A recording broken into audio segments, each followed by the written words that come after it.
Hello, you wonderful people, and welcome to another episode of Not Too Comic Book. This being a show where I talk about TV shows that are adaptations of comic books. For today's episode, I'm going to talk about the latest episode of The Walking Dead. So basically, we have the continuation of Rick's plan.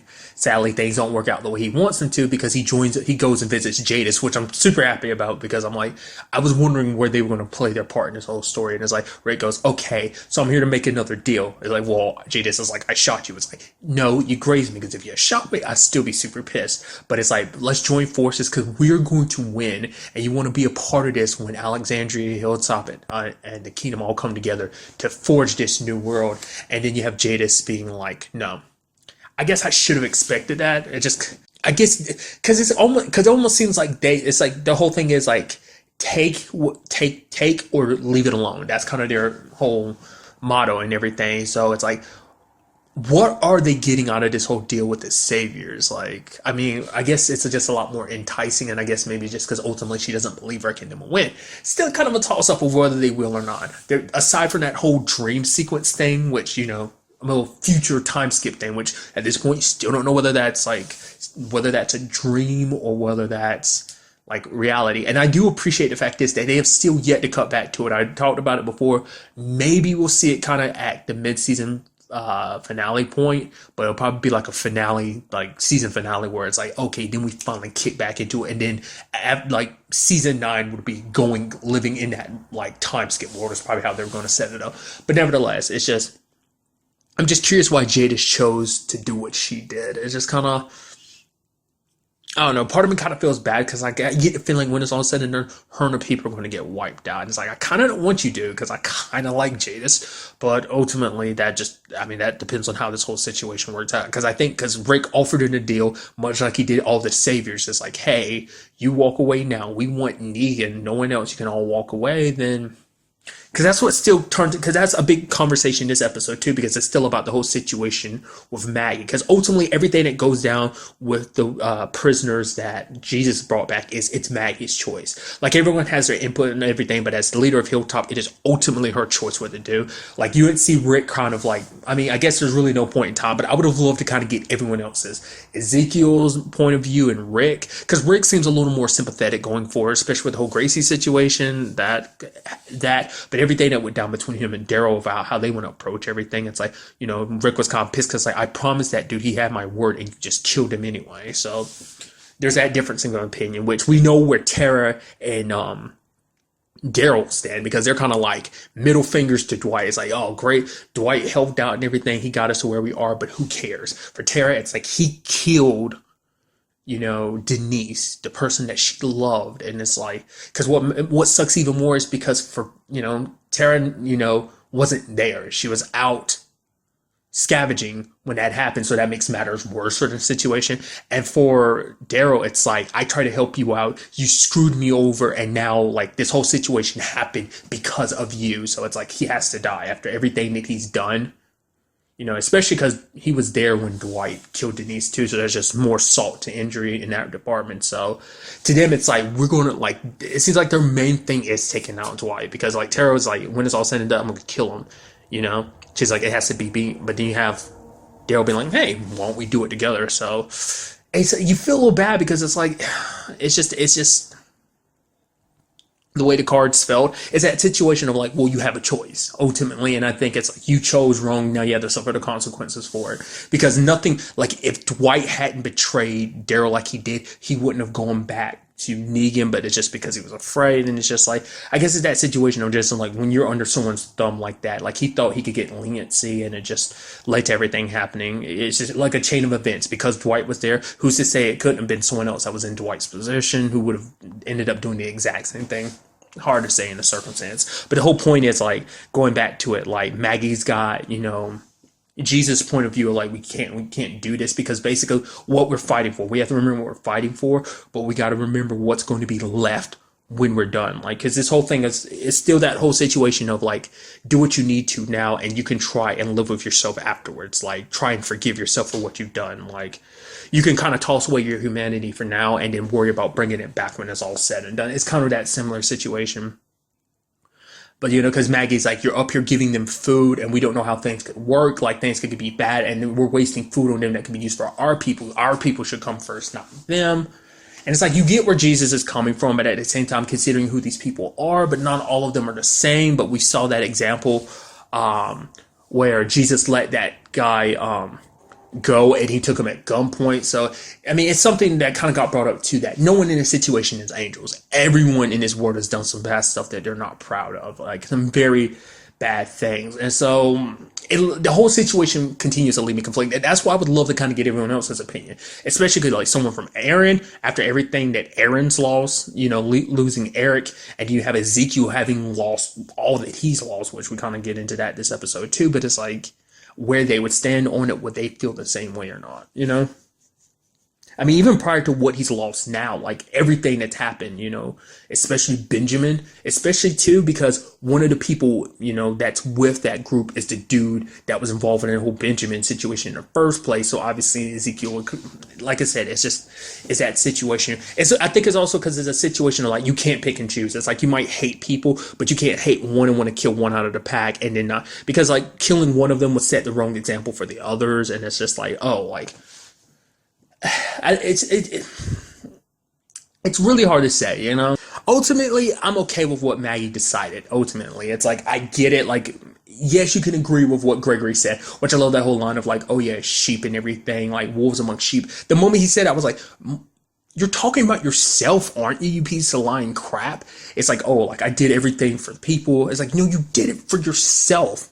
Because you were so power hungry and power tripping, and it's just like you've been so controlled for so long, you didn't want that power taken from you. The moment it was taken from you, you wanted to ensure your own safety. You're making it seem like it was for everybody else. You didn't care. You didn't think once about anyone else. And if you did think about anybody, it was just a situation of like, oh, when I get back and I'm in my rightful position as leader again, then I'm going to kind of rub it in their face as like, see, I'm the one that made sure you're alive. Maggie's going to lead you to your death type of situation. But I saved you, like ultimately all he cares about is himself. And you see him locked up in the cells with him, which I'm so glad Maggie did. I was like hoping that she would, because she was thinking the exact same thing, because she's like, I grew up on a farm, I know about wolves and sheep's clothing, and just kind of locks him there too. So I'm like, yes, he deserves to be in there, which kind of sucks for him because obviously he's overhearing, because the guy that was involved in the whole Benjamin situation, one of the crew that kind of picked up stuff from the kingdom, he's still making trouble continuously. There's at least one guy in there's like, dude, stop. They're going to kill us. And it's like, they're not going to kill us. Like, I guess to him, he just thinks that Maggie won't pull the trigger. It's just like, oh, she keeps stopping herself. It's like, basically, I think in his mind, it's like, oh, you're too caught up in your morality. The fact of the matter is, it's like, but I mean, I guess because it's like, oh, there's these people here, but it's like, just because they won't do it, don't mean that someone else won't come around and want to do, it turns into that whole thing. So it's like, I don't know what's going through his mind. Like, ultimately, he's like, it doesn't matter, because like, well, wait, because this place will eventually be ours. So. But for Maggie, it's not like she did it from the best place in R. There's that, but it's also like the fact of the matter is they can be used as bargaining chips in the future. So ultimately, I'm curious to see how this will all go, because eventually, like if things turn for the bad, like they are expendable, So. Like I said, it leaves you conflicted. It's like you conflicted in the sense of like, you're kind of like, it's the right thing to do, but at the same time, you're kind of like, do they deserve it? Because not everyone, because it's a whole situation about the saviors too, as we got a bigger look into the sanctuary. Like, obviously, not everyone there is a fighter. A lot of those people there are just workers. So that's still the whole conversation of like, well, what do we do with the whole, like the whole Daryl and Rick conversation last episode of like, we do anything to piss off the workers, then they're just going to be more enemies. These are people we could just kind of set free and just kind of make a part of this whole building situation. I mean, they never really actually explained like what they would do with the workers. Would they let the workers go? Because for the workers, it's like, okay, the saviors protect us. We work for you. We're kind of your labor if you protect us. So it's like, would the same thing happen with Alexandria, the kingdom, and Hilltop? Would it split like that? But then again, once again, the whole question is also, how do you prevent yourselves from becoming them? It's like, it's easy to be like, okay, we're the good guys, we're not going to be them. But it's like, given enough time, you can never tell what kind of monster that you're grow into be. You don't know what circumstances will lead you to becoming the monster that you thought you'd never be, So I did love that aspect of Rosita and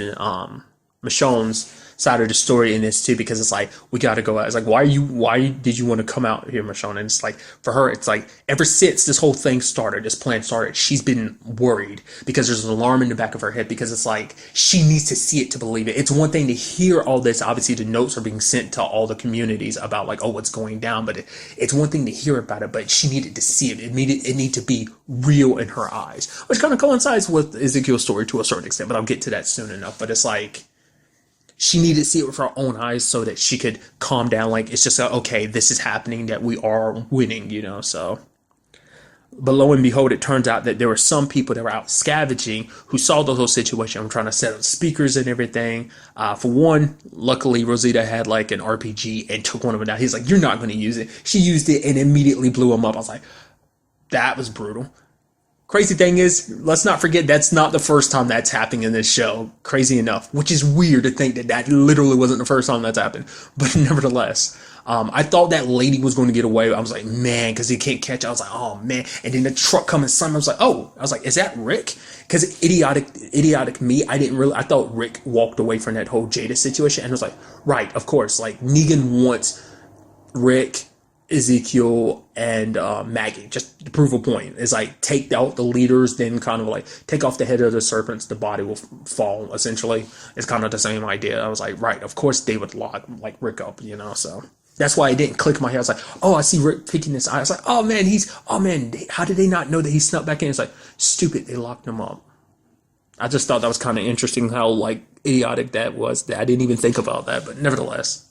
But it turned out to be Tara and Daryl. They're saying like, oh, we're out here getting ready for stuff. I think it's that, because their next part of the plan, because they're at the sanctuary. To me, you saw them kind of looking at each other. It's like, this was they're doing what they need to do, I think, but mainly it's like them being ready to take down Dwight if they need to, when they want to. I think it's the main reason why they were out there. But maybe it is also part of the plan too, or maybe Daryl's just improvising and doing what he wanted to do just without the explosives. I mean, I don't know. We're just gonna have to wait and see on that front.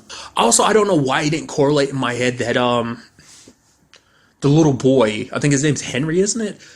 I didn't realize that was Benjamin's brother. I don't know why that still didn't correlate in my head. I was like, oh, so much focus on his... Right, that's Benjamin's brother, because for him, he wants revenge. He goes out and follows Carol, which Carol said this interesting line of like, you go into the woods, you can get lost, and by the time you come back, you're a monster. I'm like, that's kind of a little sad. She's saying it seems a little harsh, but obviously she's saying that as a warning, obviously, because honestly, like, it's her reflecting her whole, like, it's her projecting her daughter's situation onto him. But it's like, he wants revenge. So, which, interestingly enough, like I brought him up earlier, that's that savior that was connected to the whole situation. Well, lo and behold, he's there at the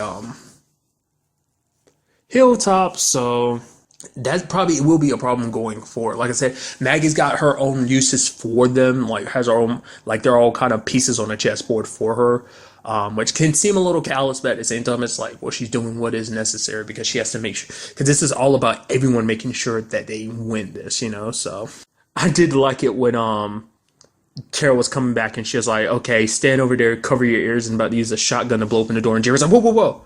The door's unlocked, and she kind of looks back at him just like, okay, and goes in and talks to Ezekiel. And it's like, for him, it's just, you've never seen him like this. Like, no matter what the circumstances have been so far since we've known him since last season, like, we've never seen him like this, devastated. And it's just like everything that he lost, it all came crumbling down because of him. It's like, I played this part. I knew people's lives were at stake, but I still smiled. I continue to play this part. And it's like, now it's just like, for what? I can't keep doing it. Like, I'm just going to I can't lead for him. It's like, I'm just going to get more people killed. And Carol's like, they need you. You help, you playing your act, you being a king, you helped build this kingdom. You gave these people strength. You gave them something to believe in. And it's like, so far, the people don't. At least I don't think they're 100% aware of the whole situation. I mean, if anyone, Jerry's like the only one that really knows, but I don't think the rest of the people know, because, I mean, Ezekiel's been locked up in his house the entire time, so it's one of those situations where it's very similar to how we saw Rick last season, after the whole Glenn and Abraham situation kind of broken down like that. Now we see it with a different character, kind of in a similar fashion, just all that they've lost, and it's just like, because it's one of those situations like, you haven't necessarily heard Ezekiel say he regrets taking this fight, because I think he still believes the fight needed to be taken, but it's like, I'm still the one that did all this. I smiled, I got everyone's hope up, and like I said, a lot of his people, not all of them, but most of his people ended up dying in that fight, and it's just like, that's not an easy thing to come back from. So I'm curious, like I said, I'm curious to see what they do about Ezekiel, because even Carol couldn't get through him this episode. She ends up telling him, it's like, well, if you can't be the king, then you gotta act like it, doing what you've done this entire time, you know? And so it's kind of interesting too, hearing why he looked after Carol for so long. It's like, why'd you keep checking on him? It doesn't make sure you're okay, but it's like, it's more than that, because it's like, for him, it's like, because she made him feel real, because most of the time he puts up this persona for the other people, and I think it's just one of those situations of like, you live a life for so long, and you have someone, because she is the only other person he's ever been real. He's like, this is who I am, I'm just a zookeeper. So there's that. So it's just like, is there more to me than just this act? That there is depth to me, that there is a person here, not just some figment, that all of me isn't fake, that even if I'm playing this role, that there's still me in there, So I guess it makes him feel grounded, I guess. Obviously keeping up this king mantle and being who people need him to be, not necessarily who he wants to be, but then again, it's kind of who he wants to be too, So I don't know. It's very fascinating. I'm curious to see what they do with the whole situation.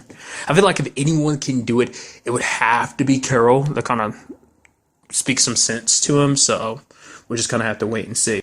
I'm very interested to see what the next episode has in store for us, especially with a continuation of all of this, the Jadis and Rick situation, as well as like what part Tara and Daryl have to play next, like what their next move is in this whole situation.